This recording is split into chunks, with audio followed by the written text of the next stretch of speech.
Bom, então, boa noite a todos. É um prazer estar conversando com vocês aqui, né, nessa noite, né, falando um pouquinho sobre ciclismo. E eu acho que a fala do Nicolas, ela foi, digamos assim, uma ótima abertura para minha palestra ou para minha fala, porque justamente elas acabaram se complementando, né? Muitas vezes as pessoas acreditam que a nutrição é algo muito mirabolante, né? E acho que o Nicolas citou isso muito bem, né? O que ele faz, né? O que ele faz depois do exercício, os cuidados que ele tem com a alimentação, e acho que ele deixou muito claro também isso, o como a alimentação ela tem que ser simples, mas ela tem que ser completa, né? Então, eu acho que ele trouxe alguns conceitos, e é muito bom quando a gente vê um atleta desse calibre, desse nível, né, nos mostrando, né, digamos assim, como o papel do nutricionista, ele tá na linha certa, então a gente não precisa inventar muita moda, a gente pode ir no simples, o simples ele vai dar certo. Então, a nossa palestra, né, que ficou definida, é justamente sobre nutrição e recuperação após o exercício físico. E para a gente começar a conversar, eu não vou entrar muito nos detalhes assim de quem que eu sou. Eu sou nutricionista, sou professor universitário também, eu atuo nas duas áreas, trabalho com vários atletas de alto rendimento, mas também esportistas, né? Então, as pessoas que daqui a pouco estão fazendo ciclismo, natação, futebol, corrida, enfim, e que tem um objetivo não especificamente, né, de desempenho físico, né, mas daqui a pouco a pessoa que quer tá pedalando lá no final de semana, mas ela quer, sei lá, reduzir um pouquinho de gordura, quer melhorar a saúde, enfim. Então, entrando nesse eixo, acho que é muito importante que a gente separe a questão da alimentação, e eu espero que o Nicolas não me mate, né, eu usei uma foto dele aqui, uma imagem, então eu espero que ele não peça direitos autorais, mas acho que ele vai entender bem, né, que eu coloquei ele como um grande atleta de alto rendimento, né. Então, a gente tem que separar, acho que é um conceito muito importante, separar o atleta de alto rendimento do esportista, né? Aquele indivíduo que está fazendo uma prática de exercício físico, né? Eu talvez possa me enquadrar justamente num esportista, por quê? Porque eu não sou atleta, eu não tenho como objetivo competição, desempenho. E por que a gente tem que separar esses dois conceitos? Porque, obviamente, pessoas que são atletas de alto rendimento vão ter uma estratégia em termos de treinamento, de nutrição, mais agressiva, tem que ter uma importância muito maior. O Nicolas falou muito bem, né, e deixou bem claro isso, que ele conseguiu separar em um determinado momento quando que ele virou atleta, né, realmente um atleta de ponta, né, quando ele realmente disse assim, não, eu preciso ter algo a mais. E talvez esse algo a mais seja justamente esses pontos todos que a gente vai conversar na nossa aula de hoje, junto com a Rafaela e na sequência. Então, o praticante de exercício físico, ele pode ser uma pessoa que também busca desempenho, sei lá, está fazendo uma prova mais amadora, uma pessoa que está pedalando no parque, né, uma pessoa que está fazendo, sei lá, um mountain bike, mas não tem um objetivo de desempenho. E, obviamente, para esses dois tipos de perfis, né, o nutricionista ou a parte de alimentação, ela é muito diferente, né? Então, obviamente, eu vou ter que cuidar muito mais do atleta do que do praticante, né, do indivíduo que é esportista. Não quer dizer que o esportista não deva cuidar da sua alimentação, mas o cuidado ele tem que ser muito maior, por exemplo, se eu estou fazendo uma prova, se eu estou fazendo uma competição, quando comparado, por exemplo, uma pedalada no parque, né, que a gente está fazendo por lazer.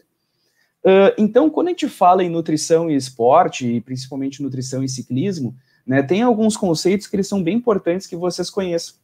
Né? Um deles é que a gente imagina, né, que a recuperação ela acontece depois do exercício. Então, a pessoa fez o treino, fez a competição, e depois ela tem que cuidar, né? Então, o Nicolas até comentou sobre isso. Depois ele consome algum tipo de alimento. E a gente pensa, muitas vezes, que então essa recuperação começa após, mas não. Essa recuperação, talvez, ela vai começar lá no início. Então, a gente pode dividir esse processo do ciclismo, por exemplo, de uma competição, de um treino, como a parte inicial, que seria o processo de preparação, em termos de nutrição, né? Então, tudo que o atleta e que o esportista vai fazer antes do pedal, então o que ele vai alimentar, como é que ele vai comer, que horas que ele vai comer, o que ele vai tomar de líquido, tudo isso prévio a uma prova ou prévio a um treino.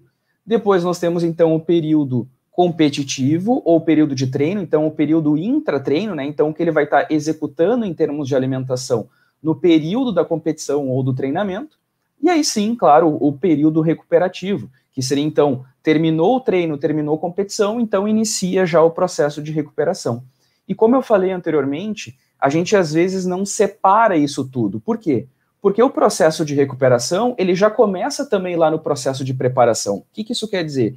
Que tudo que eu comi antes de um exercício, né, seja um treino ou uma competição, vai acabar determinando como que vai ser o meu processo de recuperação. Então, quer dizer, o processo de recuperação não começa quando termina o exercício, e sim muito antes. A gente está em eterno processo de recuperação. E o Nicolas trouxe isso também para vocês, né, na palestra anterior, ou na fala dele anterior, falando justamente isso. Então, como ele se preocupa, né, nesse processo de recuperação, então que ele dorme depois do treino. Ele falou, inclusive, quando ele acorda, ele faz uma outra boia, né, faz um outro rango, para conseguir, literalmente, conseguir abastecer a energia para ele estar pronto para o próximo treino. Ou seja, o processo recuperativo é o processo que vai acontecer durante todo o período, né, de um exercício físico. Então, eu trouxe para vocês alguns tópicos que a gente vai abordar na nossa fala de hoje, que são os principais focos da nutrição quando a gente fala em treinamento físico ou até de competição, que é a energia, os carboidratos, as proteínas, hidratação e o tempo. Né? Quando a gente fala sobre cada um deles, inclusive o Nicolas também já trouxe, ele já adiantou algumas falas minhas, mas eu vou entrar um pouco mais profundo nesse processo. A primeira coisa que a gente vai falar, pessoal, é sobre o processo de energia. O que é energia? Vocês vão ver, inclusive, nos rótulos, nos alimentos, muitas vezes está escrito assim, calorias. Então, calorias é energia, é uma forma de mensurar energia. E quando a gente fala em energia, energia talvez seja um dos pontos mais importantes para uma pessoa que está em competição, que quer render mais numa bike, ele tem que ter energia disponível para fazer aquele determinado exercício físico. E nós temos um conceito muito importante no nosso organismo chamado de balanço energético. Eu gosto muito de falar para os meus alunos e para os meus pacientes que é como se fosse uma empresa. O nosso corpo, todo dia, ele fecha um balanço. Ao invés de ser um balanço financeiro, é um balanço energético. Né? Então, o que seria esse balanço energético? É o quanto que entra de energia, ou seja, quanto que está entrando de alimentação para o nosso corpo e quanto que está saindo de energia, ou seja, quando eu estou pedalando, está saindo energia, eu estou gastando energia para executar aquele movimento. Então, o nosso organismo é regido por balanço. Então, quanto que entra e quanto que sai de energia. Se por acaso estiver entrando mais energia, ou seja, se eu estiver consumindo mais do que eu estou gastando, possivelmente eu vou estar ganhando peso. Se eu estiver consumindo na mesma ordem que eu estou gastando, possivelmente eu vou manter o meu peso. E, por último, se eu tiver num balanço energético negativo, vai ser quando eu tiver um gasto energético maior do que o meu consumo. Ou seja, eu estou consumindo pouca energia, estou consumindo pouco alimento e eu estou gastando muito. E aí que entra um grande problema, né, pessoal? Quando a gente fala em balanço energético negativo, ou seja, uma pessoa que está gastando muito e comendo pouco, é um dos grandes problemas, principalmente para atletas de alto rendimento. Por quê? Justamente isso nós chamamos de deficiência energética relativa no esporte. Quando nós temos uma carga de treinos muito alta, com muita intensidade, muito volume lá na planilha de treinos, associada a pouca alimentação, ou seja, pouco volume energético, o que ele vai gerar como consequência? Um atleta com baixa disponibilidade energética, ou seja, ele tem pouca energia para gastar. Então, qual a consequência disso? Eu estou treinando muito e comendo muito pouco. Uma das consequências é redução da imunidade. Então, às vezes a gente vê, por exemplo, atletas, né, tendo infecções respiratórias crônicas, né, com recorrentes. Outra coisa que pode acontecer é redução da síntese proteica muscular, que seria, então, muito importante para a nossa regeneração da nossa musculatura. A redução também da saúde cardiovascular, então, principalmente a questão de recuperação também do músculo cardíaco, também vai ser atrapalhada. A questão de gera mais sintomas gastrointestinais, então a pessoa começa a ter mais desconfortos abdominais, pode dar mais diarreia, vômitos, náuseas. Questão de redução de desempenho físico, a redução também do metabolismo ósseo, então o risco maior de fraturas e também a queda de hormônios. No homem, geralmente pode acabar gerando uma redução de testosterona e na mulher vai acabar gerando uma redução de estrogênio. Então, isso, pessoal, é muito importante, principalmente para o atleta de alto rendimento, que está com um altíssimo volume de treino e ele está comendo pouco, ou ele não está cuidando da alimentação. Então, aqui a gente já envolve, já pensa num lado muito, muito importante da alimentação, que é esse cuidado, o cuidado em termos energéticos. Depois, então, falando sobre a questão dos carboidratos, E quando a gente fala de energia, talvez o grande papel dos carboidratos é justamente esse: fornecer energia para o nosso exercício, para a nossa competição. Opa! Então, quando a gente fala em carboidratos, vocês vão ver carboidratos, né, difundidos em vários locais, né, no nosso dia a dia. Aqui tem uma foto, por exemplo, de um atleta fazendo o consumo de um gel de carboidratos, que imagino que a maioria de vocês deve conhecer ou toma já com uma certa regularidade. Então, o que são os carboidratos? Os carboidratos é uma grande fonte de energia e ele está disponível, por exemplo, nos pães, nas batatas, na massa, no arroz, né, em cereais, no milho. Então, ele está difundido em vários locais. É muito fácil a gente obter carboidratos na nossa alimentação. Eles também estão, por exemplo, nas frutas, né, em todos os tipos de frutas. Mas, geralmente, quando a gente vai para o esporte, às vezes a gente vê coisas um pouco mais fáceis, né? Então, que geralmente, às vezes, alguns atletas ou até esportistas fazem uso, né, durante o próprio exercício. Por exemplo, o uso de isotônicos, o uso de carboidratos em gel, paçoca, doce de leite, mel. Então, tem vários tipos de carboidrato que podem ser utilizados. E qual a importância, então, dos carboidratos? O Nicolas trouxe já um pouco também dessa questão. Os carboidratos, eles são fundamentais para o treinamento. Fundamentais por quê? Porque eles são a grande fonte energética que a gente vai ter durante um exercício físico. Então, se a gente estiver pensando nos carboidratos, é muito, muito importante que a gente tenha uma boa alimentação. E os carboidratos, pessoal, eles têm um papel muito importante para o treinamento, né, e para o exercício físico, uma vez que esses carboidratos, eles têm um estoque na nossa musculatura, que nós chamamos isso de glicogênio. O glicogênio nada mais é do que uma reserva que nós temos de carboidrato na nossa musculatura. E aí, qual a importância, então, de uma boa alimentação?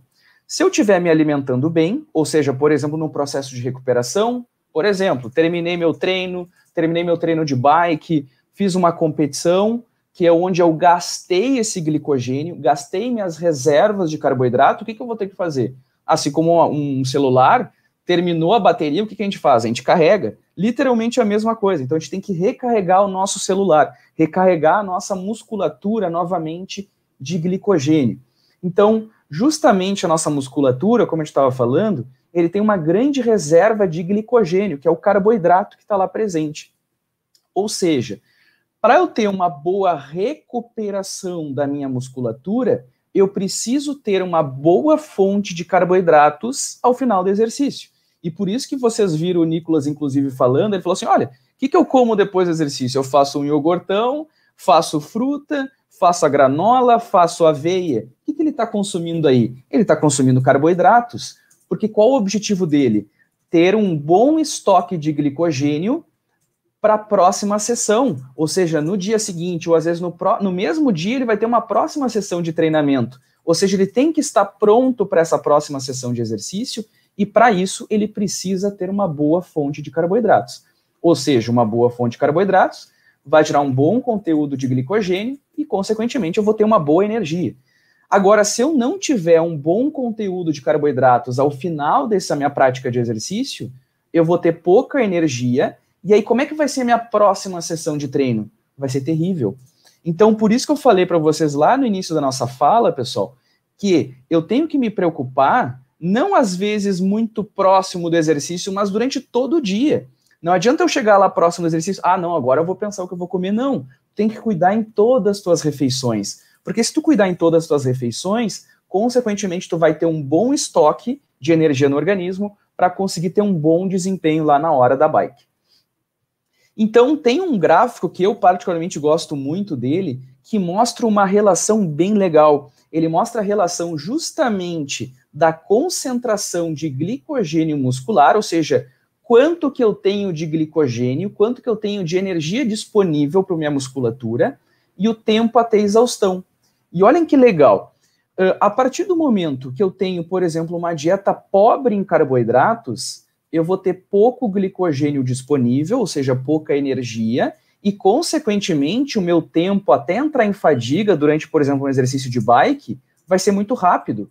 Agora, se eu consumo um pouco mais de carboidrato, eu vou ter mais glicogênio, consequentemente, eu vou ter mais energia, e eu vou ter uma performance já um pouco melhor. Quer dizer, eu vou ter um desempenho melhor, eu vou fadigar em um tempo muito maior.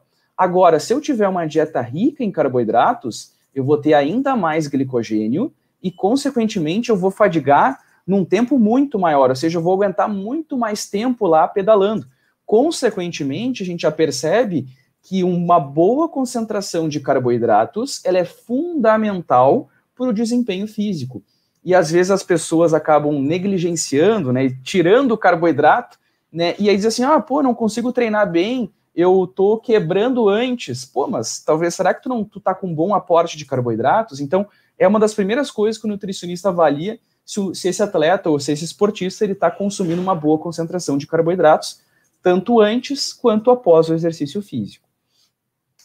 Um outro ponto que é bem importante, pessoal, são as proteínas. As proteínas, vocês também devem conhecer muito bem, né? As proteínas, elas podem estar tanto na forma de suplementos, quanto na forma de alimentos, né? Onde que a gente encontra proteínas? Em vários alimentos também. Então, a gente pode encontrar proteínas nas carnes, peixes, porco, frango, nos ovos, em alguns tipos de leguminosas, então, por exemplo, o amendoim, né, o soja, feijão, nos laticínios, como o leite, no queijo, né, assim como também nos suplementos que são proteicos, como, por exemplo, o whey protein, albumina, caseína, né, são fontes também de proteína.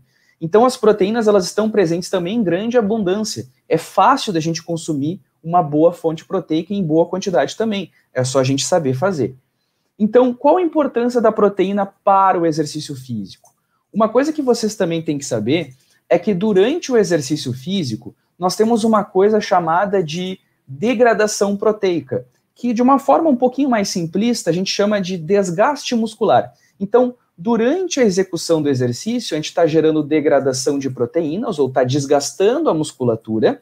É como se a gente estivesse quebrando alguns tijolinhos no muro, quebrando alguns desses tijolinhos, justamente para servir como fonte energética, porque as proteínas também servem como uma pequena fonte energética durante o exercício físico. Então, durante o exercício, eu tenho degradação, tenho um desgaste muscular. Logo, quando eu termino o meu exercício, o que eu tenho que fazer? Eu tenho que botar rango para dentro, ou seja, eu tenho que me alimentar bem.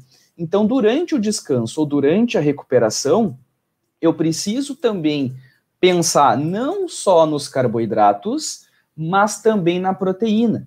E para que serve a proteína consumida, né? Então, terminei meu exercício, vou comer uma carne, vou comer um ovo, que nem o Nicolas falou também, eu como pão com ovo, né? Então, quer dizer, eu consumir um frango, ou utilizar um suplemento, pode ser feito também. O objetivo de consumir proteínas depois do exercício é gerar a síntese proteica. E a síntese proteica, pessoal, na nossa musculatura, eu brinco muito que é como se eu estivesse recolocando os tijolos e colocando argamassa. Então, a gente tem que reformar esse nosso muro que ele foi levemente quebrado.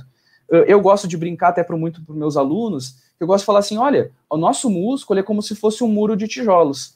Esses tijolos são as proteínas e a argamassa, que é o que vai prender esse tijolo no muro, é o carboidrato. E é por isso que a gente vai falar bastante hoje, né, a importância do consumo de carboidratos e de proteínas, né, principalmente após o exercício, para potencializar a recuperação de vocês. Então, a proteína seria os tijolinhos e a argamassa seria o carboidrato. Então, eu preciso grudar esse tijolo lá na minha obra, ou nesse meu muro, para conseguir ter uma boa recuperação muscular. E aí eu trago para vocês um mito, né, que eu sempre gosto de trazer isso, que às vezes as pessoas ficam muito, né, eu acho que o Nicolas falou muito bem, eu fiquei muito contente que um atleta de ponta falando sobre isso, é muito legal quando a gente vê uma pessoa desse calibre entendendo que realmente eu talvez não precise de suplemento, né, então aí é um mito, né, o suplemento é a melhor estratégia para promover recuperação muscular, e isso é um mito, vocês vão ver, por exemplo, o R4, que nem ele falou, precisa ser consumido um suplemento? Olha, talvez para um atleta, talvez seja interessante, mas daqui a pouco eu não sou um atleta, eu faço uma competição amadora, mas eu não sou atleta, o meu objetivo realmente não é ganhar dinheiro com isso, né? Será que eu preciso ter o uso de suplemento? E pessoal, notem como é fácil a gente conseguir proteínas por alimentos. Aqui eu trouxe para vocês uma lista, já com as imagens, mostrando como é fácil atingir 30 gramas de proteína, que é uma dose bem recomendada depois de um exercício físico, por alimento. Então, por exemplo, se eu consumir um bife, né, um bife de carne bovina, um bife de frango, um bife de porco ou de peixe, eu já tenho essa quantidade. Se eu consumo mais ou menos 4 a 5 ovos, mais ou menos umas 3 xícaras de leite ou iogurte, então, quer dizer, não é tão difícil a gente obter proteínas na nossa alimentação, e mesmo após um exercício físico. Inclusive, está aqui, por exemplo, o Nicolas falou bastante sobre iogurte. O iogurte é uma grande fonte proteica, é uma ótima fonte de proteínas. Claro que alguns tipos de alimentos vão ser um pouco mais difícil. Por exemplo, castanhas, né? Eu consigo obter proteínas nas castanhas? Consigo, mas eu vou precisar de quase 1 quilo de castanha para eu conseguir atingir uma porção proteica boa. E aí eu diria que talvez vocês vão ter que ficar milionário, né? Porque comer 1 quilo de castanha por dia é meio difícil. Então, acho que às vezes a gente ir por proteínas, geralmente de fontes animais, né? Então não precisa ser carne, mas pode ser ovos, laticínios, é bem fácil de atingir essas concentrações proteicas indicadas. Um outro ponto importante é a hidratação, que às vezes as pessoas também esquecem, né? Principalmente, pessoal, às vezes as pessoas tomam água só durante o exercício, mas não, a hidratação ela tem que ser cuidada antes do exercício, na preparação e também na recuperação, porque um indivíduo desidratado ele tem uma grande perda de desempenho físico. Então a hidratação, pessoal, não só durante a prática, mas antes e depois ela é fundamental também. E às vezes a pessoa fala, eu pergunto até para meus pacientes que são atletas, cara, tu tá te hidratando? Até hoje eu tive um paciente meu que eu comentei sobre isso. Tá, tu te hidratou? É um jogador de futebol de alto nível. Assim, e aí, ontem no jogo tu te hidratou? Aí ele assim, não tomei água. Daí eu assim, tá, quanto de água tu tomou? Daí ele me contou um pouquinho. E às vezes a gente tem que contabilizar também que hidratação as pessoas, não, tá, tomei uma cervejinha depois do treino. Pessoal, infelizmente, né, bebida alcoólica é uma coisa que não hidrata, né, obviamente. Inclusive ele desidrata. E pior ainda, né, bebida alcoólica é uma coisa que atrapalha bastante o processo de recuperação.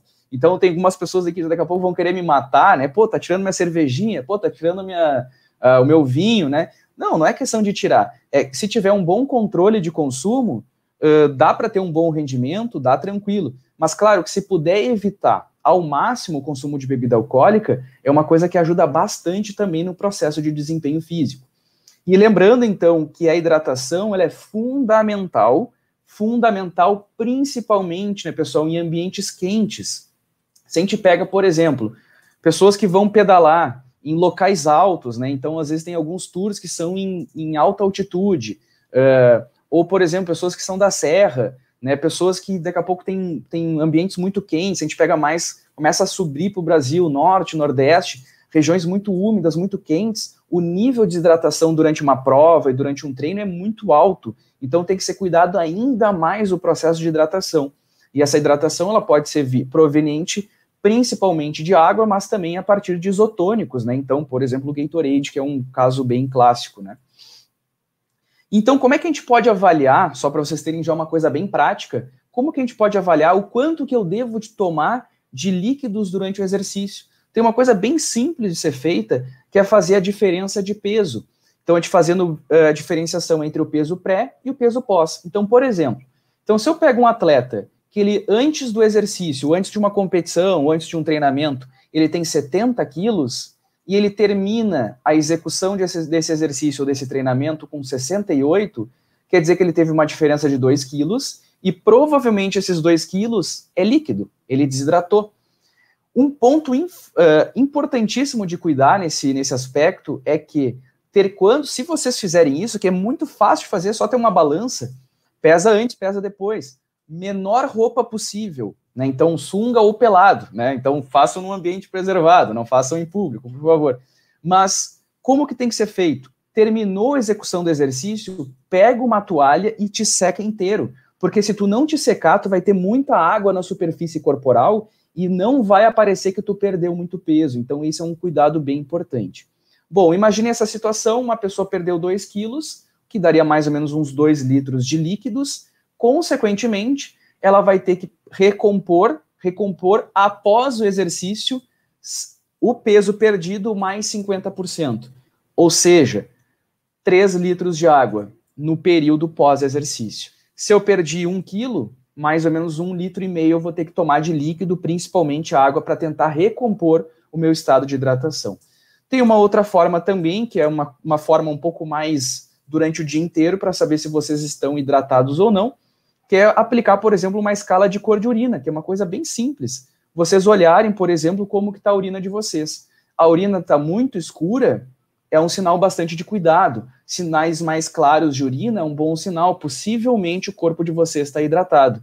Claro que eu diria assim, se vocês tiverem essa cor de urina aqui, eu diria que vocês estão, olha, quase fazendo o número 2 pelo local que não é o correto, né? Então, quer dizer, tá quase fazendo um xixi de cocô ali, né? Meio estranho. Então, eu diria assim, tomar cuidado, a cor da urina é um ponto bem interessante para a gente avaliar também a hidratação do corpo. E aí, por último, pessoal, nós temos o tempo. E por que o tempo, Rodrigo? O que tem a ver o tempo? Pessoal, como a gente estava falando, então, o período antes do exercício, o período durante o exercício, o período pós-exercício. Isso que vai ditar como que vai ser o processo de recuperação. Então, a gente chama isso na nutrição, na ciência da nutrição, de nutrient timing, que é justamente o timing da nutrição, o timing da alimentação, quer dizer, o momento que tu come, antes, durante e depois, vai determinar também o teu desempenho e a tua recuperação. E eu queria focar bastante, pessoal, como o nosso foco da nossa fala é sobre recuperação, eu foquei um pouquinho mais no pós-exercício físico. Então, notem, o objetivo depois do exercício é fornecer carboidratos, que foi o que a gente conversou lá no início, né, recompondo essa concentração de glicogênio, que vai dar energia, dar proteínas para gerar síntese proteica, para recuperar a musculatura e reidratar. Então, líquidos ou água, carboidratos e proteína. Talvez seja o grande foco do processo de recuperação após o exercício. Mas um ponto que ele é fundamental que vocês cuidem também é o momento que vai ser feito isso. Então imaginem agora, né, terminei meu exercício aí para pedalar, cheguei em casa, aí daqui a pouco eu vou lá tomar banho, aí eu vou conversar com um familiar, não sei o que, eu saio de casa e eu não comi. Isso é terrível, por quê? Porque durante todo esse processo, o teu corpo não está recuperando adequadamente. Então, por isso que vocês vão ver que a recomendação é, tu terminou teu exercício, o teu treinamento, a tua competição, procura fazer uma refeição, um alimento bem próximo do exercício. Então, por exemplo, saí para pedalar, cheguei em casa, eu tomei um banho, vai comer, já vai comer. Vai começar o processo de recuperação, porque quanto mais tempo tu demorar para comer ou para consumir algum tipo de alimento, mais prejudicial vai ser o teu processo de recuperação. Então, a recomendação é, tenta fazer o mais rápido possível, não precisa ser aquela coisa enlouquecida, né? Mas tenta fazer o mais rápido possível, de preferência. Então, carboidratos, que nem a gente falou, proteínas e cuidar com uma grande quantidade de gordura, né? Então, por exemplo, terminou o treino, não vai lá fazer uma feijoada com toicinho, bacon e lá vai pedrada, né? Porque realmente vai te pesar muito no estômago. Então, prefere coisas mais leves.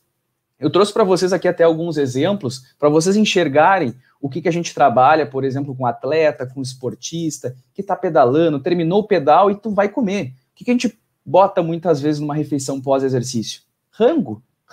E acho que o Nicolas falou isso muito bem. Então, terminou teu treino? Come. Né? Então, o que eu como? Olha, arroz, feijão, carne, salada, vegetais, quer dizer, tu vai ter o quê? Vitaminas, minerais, carboidratos, proteínas. Então, tu tem tudo que tu precisa ali num prato, um prato simples, arroz, feijão, carne e salada. E eu disse, Rodrigo, eu não tenho muita condição financeira. Cara, arroz, feijão, carne e salada é uma coisa super simples. Porque as pessoas, eu não tenho condições de comprar um suplemento, não precisa. Come direitinho, que tu vai ter um bom processo recuperativo e certamente tu vai ter um bom desempenho.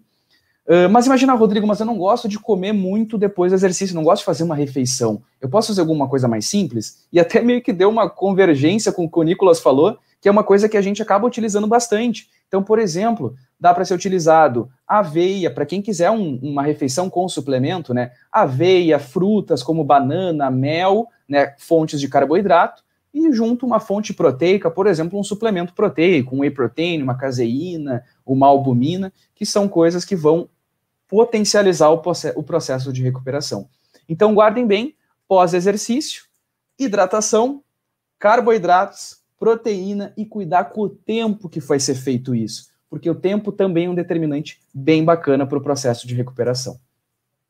Eu agradeço a presença de todos, né, na sala, né, no YouTube. Espero que vocês tenham gostado, né? Geralmente é uma fala um pouquinho rápida, então não dá para trazer tudo, mas espero que vocês tenham entendido o sinal, a mensagem que eu gostaria de passar. Muito obrigado.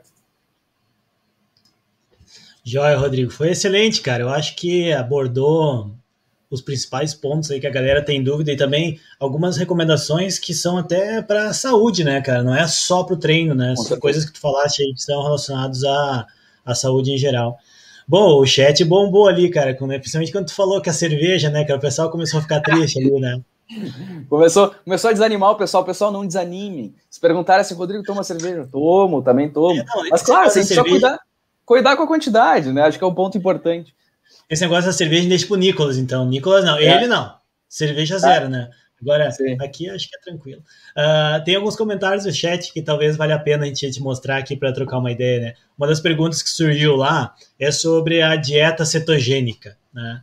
Então, que tem destaque entre os atletas, o pessoal tem muita curiosidade, né? Tu pode comentar um pouquinho sobre a aplicação dela no esporte? Perfeito. Sabem que o ano passado também, assim como eu sou nutricionista, também sou professor, né, Felipe? Assim como a gente compartilha esse medo. E vocês sabem que eu sou um grande... Eu gosto de pegar esses pontos que são os mais, digamos assim, convergentes e acabo pegando e gosto de estudar eles. Então, até o ano passado eu publiquei um artigo, né, um artigo de revisão sobre dietas com restrição de carboidrato, porque a dieta cetogênica é uma dieta com restrição, com redução de carboidratos, e os efeitos sobre metabolismo e sobre o exercício físico também. Então, falando um pouquinho sobre desempenho, falei sobre um monte de coisa. E o resumo da ópera qual que é? A dieta cetogênica, então, é uma dieta que reduz os carboidratos. Então, assim, eu sei que tem muitas pessoas que acabam falando, a dieta cetogênica, ela tem mais gordura, isso potencializa o desempenho. Não, ela não potencializa. Tem vários trabalhos na ciência que mostram justamente isso. As dietas com restrição de carboidrato, ela não é a melhor saída para desempenho físico. Pode ser que daqui a pouco tu esteja fazendo e tu te adaptou bem dessa forma, beleza, não tem problema nenhum. Mas a gente não pode extrapolar para todo mundo. A extrapolação para todo mundo, o que a maior parte das pessoas responde, é realmente com uma dieta com maior teor de carboidratos para se ter um bom desempenho, para performar melhor. Então, para ter um maior volume de treino, um maior volume de bike, né? Ou conseguir, às vezes, até reduzir um tempo, se for um tempo de prova, né? Num time trial, né? Sim, isso é interessante. Outra coisa também que o pessoal comentou no chat ali, é que eu lembro também de uma outra edição da nossa clínica que o Fossati estava conosco aqui compartilhando como é que era a preparação dele, sobre a questão da periodização da nutrição também, né? De planejar, né? Então, sim, o pessoal perguntou se, por exemplo, se tu vai para uma prova mais intensa, mais longa, né? E sim, uma prova que induza um pouco de desidratação. Rola também isso de tu tentar supercompensar a hidratação ou não vai adiantar? Tu tentar tomar mais, ou em outras palavras, tentar tomar mais água nos dias anteriores? Assim, sim e não. Algumas dessas estratégias, elas funcionam super bem. Né, para, por exemplo, o período pré-competitivo, uma das coisas que a gente faz, né, até já entrando na questão de periodização nutricional, que é uma coisa que ela vem junto e concomitante à periodização de treinamento. Então, por isso que eu digo, o nutricionista ele é totalmente dependente do treinador, né, ele precisa receber a planilha de treinos para saber o volume, a carga semanal de treino. Então, tudo isso a gente olha. Eu adoro trabalhar com treinadores, né, com fisioterapeutas, né, tenho grandes amigos e colegas que a gente trabalha junto, então já fica um abraço para todo mundo. Então, assim, uma das coisas que a gente faz é justamente próximo aos treinamentos, próximo às competições, a gente subir o conteúdo de carboidratos justamente, né? Então, lembrem, carboidratos é desempenho, guardem bem essa analogia. Então, a gente sobe o conteúdo de carboidratos justamente para aumentar a concentração de glicogênio e a pessoa ter um grande desempenho durante a prova, ou pelo menos ter a melhor quantidade, melhor possível de desempenho na hora da prova. E com relação à hidratação, é uma das coisas que dá para ser feita, né? Também é subir um pouquinho a quantidade de líquidos. Ela não pode ser muito antes, porque daí pode ser um efeito contrário, né? Isso a gente chama até, inclusive, de water loading, que é uma coisa até que fisiculturistas fazem para desidratar, só para vocês terem uma ideia. Então aí o efeito vai ser rebote, vai ser ruim. Então tem que ser muito cuidado qual é o momento e o dia específico que vai ser aumentada essa concentração de água, porque se ela for demais ou muito tempo antes, pode ter inclusive um efeito mais diurético, né? Acaba sendo um efeito prejudicial daí para o esporte. Excelente. Outro comentário que surgiu aqui também bem interessante é sobre as dietas veganas ou vegetarianas. Eu não sou um conhecedor muito da terminologia, mas tenho certeza que tu convive com isso. Dá para combinar também isso, né? A gente vê hoje, inclusive, que muitos atletas profissionais, né, dizem que são vegetarianos. A gente não sabe se são mesmo, né? Mas, claro. Pelo menos eles dizem. Assim, o vegetarianismo, então, ele acaba sendo mais, às vezes, do que uma dieta, às vezes ele é até um estilo de vida, né? Eu diria que muitas pessoas que são vegetarianas, elas adotam todo um estilo de vida. Então, o vegetarianismo é a exclusão de carnes como base, né? Aí tem vários subtipos de vegetarianismo. Tem gente que come só ovo, tem gente que come só leite ou laticínios, tem gente que não come nada disso. E aí são justamente os vegetarianos estritos, que, de uma forma geral, são chamados de veganos, que daí não come nada de origem animal, às vezes nem mel de abelhas, né? Por quê? Porque teve a utilização da abelha como uma forma de, como se fosse quase uma escravidão animal, né? Então, assim, dá para utilizar uma dieta vegetariana com treinamento ou para ter competição? Dá, tranquilamente. Claro que daí vai ter que ter muito mais cuidado. Então, o nível de cuidado aumenta ainda mais, porque realmente tu vai ter que escolher melhor as fontes proteicas, tu vai ter que escolher melhor a questão da extração de vitaminas, de minerais. Eventualmente, em alguns desses casos, aí entra bem a questão da suplementação, né, justamente para tentar recuperar algumas coisas que daqui a pouco viriam de uma alimentação com fontes animais, né? Eu diria assim, um indivíduo que é ovolacto, que come ovos e come leite, é muito tranquilo, tranquilíssimo, assim, não tem, é zero, assim, o rendimento perfeitamente igual. Claro que quando a gente vai restringindo um pouco mais, por exemplo, um vegetariano estrito também consegue performar em alto nível, mas tem que ter um cuidado quase triplicado em termos de alimentação. Interessante. Tem duas perguntas mais aqui. Uma delas tem a ver com isso que tu estava falando agora, que é sobre a beterraba, né? Tem vários estudos, inclusive, mostrando, né, os efeitos. Ela teria aí um efeito de vasodilatação, né, enfim, né, entre outros, né? Então, vale a pena o pessoal tomar aquele suco de beterraba pré-treino, pós-treino, enfim, colocar na rotina? Sabe que essa é uma pergunta bem comum, assim, que a galera do ciclismo, da corrida faz. Se vale a pena, vale a pena. Tem vários estudos que já mostram, assim, inclusive estudos bem grandes, né? Inclusive os primeiros estudos desse nível foram com ciclistas, então já bate assim com total público-alvo, né? E sim, o suco de beterraba é uma das coisas que aumenta o fluxo sanguíneo, né? Então, o transporte de oxigênio, a questão de fluxo sanguíneo, uma coisa muito legal que a gente chama de biogênese mitocondrial, que é a formação de novas mitocôndrias, podendo aumentar a captação, né, de oxigênio e a capacidade cardiorrespiratória. Então, acaba sendo bem interessante. Claro que daí tem alguns vieses, né? O que é o viés? Né? Assim, nunca é tão fácil assim, né? Primeiro, suco de beterraba puro, ele tem um gosto horrível. Eu não consigo, né? Cara. Gosto de terra. Então, assim, geralmente tem que ser misturado com alguma coisa, geralmente com limão, com laranja, que dá um gosto cítrico e ameniza a situação. E o efeito, ele não é agudo, o efeito ele é mais crônico, então precisa ser feito pelo menos uma semana, né, de suco de beterraba ali. Geralmente a gente indica ali mais ou menos 1 hora antes do treino, então um suquinho de beterraba. Mais ainda, digo assim, daí sempre dá para piorar um pouquinho mais. Não é pouca beterraba, e por isso que às vezes as pessoas acabam se limitando um pouco, né? Às vezes é de 1 a 2 beterrabas inteiras, o que torna um suco muito forte, senhora, assim, né? Demais. Né? Só para vocês terem uma ideia, a maioria dos estudos, eles são feitos, por exemplo, nos Estados Unidos e na Inglaterra. E eu parei, como eu dou aula de suplementação e cursos nessa área, eu fui analisar a concentração, por que vem esse efeito? É porque nós temos na beterraba uma coisa chamada de nitrato. E se a gente analisar a concentração de nitrato da beterraba no Brasil versus na Inglaterra e nos Estados Unidos, ele é totalmente diferente. A gente tem, sei lá, muito menos que a metade de nitrato na beterraba brasileira do que nos outros países. Então, por isso que aqui teria que ser maior. Então, por isso que tem que ser, olha, pelo menos uma inteira se aproximando de 2.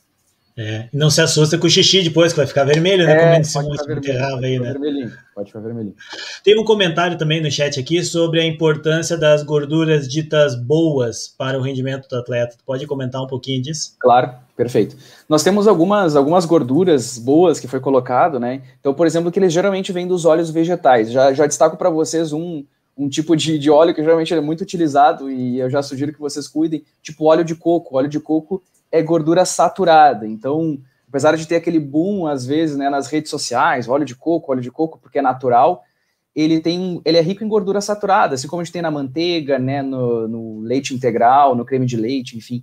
Então, essas gorduras saturadas, elas são pró-inflamatórias, então, o que pode atrapalhar um pouquinho a recuperação muscular, principalmente para quem está treinando em alto nível. Então, por exemplo, um atleta de alto rendimento tem que tomar um pouco mais de cuidado.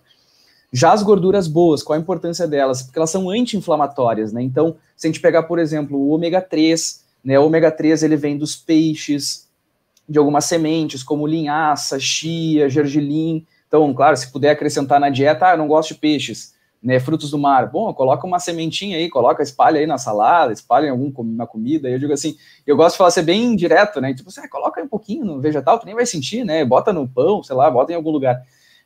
Então, já ajuda. Assim como nós temos também o ômega 6, ômega 9, enfim, que estão nos óleos vegetais. Então, se possível, utilizar óleos vegetais para cozinhar, para, sei lá, para utilizar para cozinhar os alimentos de uma forma geral, e peixes, frutos do mar, ou se não, as sementes, né? Excelente, cara. Fantástico, assim, eu acho que a gente conseguiu responder todas as perguntas que tinham por ali, né? O pessoal falou da Coca-Cola, né? A Coca-Cola bem geladinha depois do pedal longo. Pode, né, pessoal? Não vai, né? Claro. O problema é, vocês viram ali, a questão não é uma vez, né? A questão é o hábito, né? Então, acho que isso aí é uma coisa que tem gente que curte bem geladinho ali, né? Depois um sol rachando, vale a pena, né? Com certeza. Eu tenho alguns atletas que falam assim, Rodrigo, eu gosto de tomar uma Coca bem gelada depois do pedal. Eu assim, cara, tá tranquilo. Mas eu digo assim, de repente não toma todos os pedais, porque daqui a pouco o cara pedala de segunda a segunda, e o cara toma Coca todos os dias, então quer dizer... Tô pedalando todo dia e tô engordando, o que tá acontecendo, né? Então assim, olha, de repente assim, pega aquele pedal, faz um longo lá no final de semana e deixa aquela Coca bem gelada, assim, beleza, sem problema nenhum. Deixa até às vezes, como eu gosto de trazer para meus atletas, meus pacientes, falo assim, cara, deixa para um momento assim de, tipo assim, a recompensa, né? Tu fez aquele pedal bacana, assim, rende bem. Bota lá o teu refrigerante, bota alguma coisa que tu gosta, assim, às vezes até um doce, coisa parecida, né? Então, acho que fica super legal. Joia. Bom, Rodrigão, muito obrigado de novo, cara, pelo teu tempo, né, por compartilhar com a gente essa aula fantástica aí, que o pessoal aproveitou muito, e muita gente mais vai aproveitar assistindo. E eu já vou convidar aqui para a tela a Rafaela, que está conosco hoje também. E agora eu faço a transição. Te agradeço, Rodrigo, te convido para continuar assistindo aí. Muito obrigado mesmo. Então tá. Boa noite a todos. Grande abraço aí, Felipe. Muito obrigado pelo convite. E agora eu passo a bola para a Rafaela.